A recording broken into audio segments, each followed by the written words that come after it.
Film अदाकारा रेखा का professional life बहुत ही सक्सेसफुल रहा था। फिल्मों में उनके डायलॉग डिलीवरी, उनकी शोक अदाएँ, उनके नृत्य संगीत आज भी लोगों के सर पर जादू की तरह चढ़कर बोलता है। उनके अपने को स्टार्स के साथ अफेयर्स भी तब चर्चा की विषय वस्तु हुआ करती थी और अमिताभ बच्चन के साथ चलने वाले उनके प्रेम प्रसंगों की चर्चा तो उन दिनों गांव की गलियों से लेकर कस्बों के चौक और चौराहों तथा शहरों के बाज़ारों तक में आए दिन हुआ करते थे। यहाँ तक कि उनके प्रेम प्रसंगों को लेकर बनाया गया फिल्म सिलसिला, उसने अपार सफलता अर्जित की थी और उनका फिल्म का एक गाना खाए गोरी का यार बलम तर से रंग बर से आज भी लोगों को खुशियों के रंग से ओत-प्रोत कर देता है। लेकिन वहीं उनका वैवाहिक जीवन उतना सफल नहीं रहा। आइए जानते हैं कि उनकी पहली शादी जो मुकेश अग्रवाल के साथ हुई थी उसमें कहाँ क्या गड़बड़ी रह गई जिस कारण रेखा को वैधव्य की प्राप्ति हुई।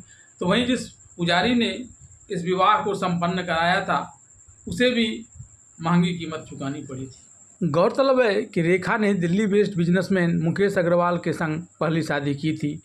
दोनों की मुलाकात एक पार्टी में हुई थी। इस मुलाकात में ही मुकेश अग्रवाल रेखा के दीवाने हो गए थे। उनकी दीवानगी का यह आलम था कि दोनों ने अपनी मुलाकात के एक ही महीने के भीतर मंदिर में जाकर शादी कर ली थी। सीनियर जर्नलिस्ट और राइटर यासिर उस्मान ने रेखा की biopic Rekha the untold story में बताया है कि रेखा और मुकेश अग्रवाल को शादी की इतनी हड़बड़ी थी कि दोनों ने आधी रात में मंदिर खुलवा कर शादी करवा ली। इनका शादी करवाना पुजारी को भी काफ़ी महंगा पड़ गया था। इस किताब के मुताबिक वे 4 मार्च 1990 के दिन ब्याह बंधन में बना था। तब मुकेश अपने कॉमन फ्रेंड सुरेंद्र कौर के साथ अचानक रेखा के घर पहुंच गए थे और उन्हें शादी के लिए प्रपोज कर दिया था।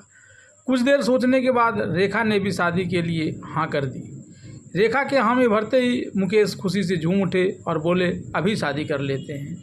हालांकि उस वक्त दोनों के परिवार में से कोई भी मुंबई में नहीं थे, लेकिन उन्होंने उसी दिन शादी करने की ठान ली। शाम हुई, रेखा रेड एंड गोल्डन काजीवरम साड़ी और गहने पहनकर दुल्हन की तरह तैयार हो गई थी।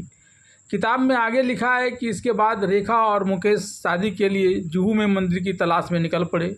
वे इस्कॉन मंदिर पहुंचे, लेकिन वहां काफ़ी भीड़ थी। इसके बाद दोनों ने मुक्तेश्वर देवालय मंदिर में शादी करने का फैसला किया। जब तक वे मंदिर पहुंचते तब तक रात के 10 बज चुके थे और मंदिर का पुजारी भी सोने के लिए जा चुका था। लेकिन मुकेश ने पुजारी को जगाया और कहा कि वे अभी शादी करना चाहते हैं।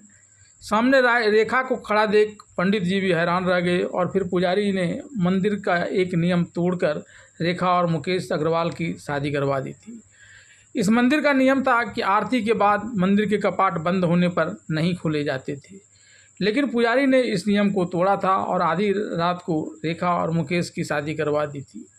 बाद में इस शादी की परिणति मुकेश अग्रवाल की मृत्यु के रूप में हुई और रेखा को वैधव्य की प्राप्ति हुई। इतना ही नहीं, जब मंदिर प्रबंधन को इस प्रकार से मंदिर के नियमों को तोड़ते हुए मंदिर में शादी कराने की बात की जानकारी लगी तो उन्होंने पुजारी संजय बोदास को मंदिर से निकाल दिया और वे दर दर की ठोकरें खाने को विवश हो गए।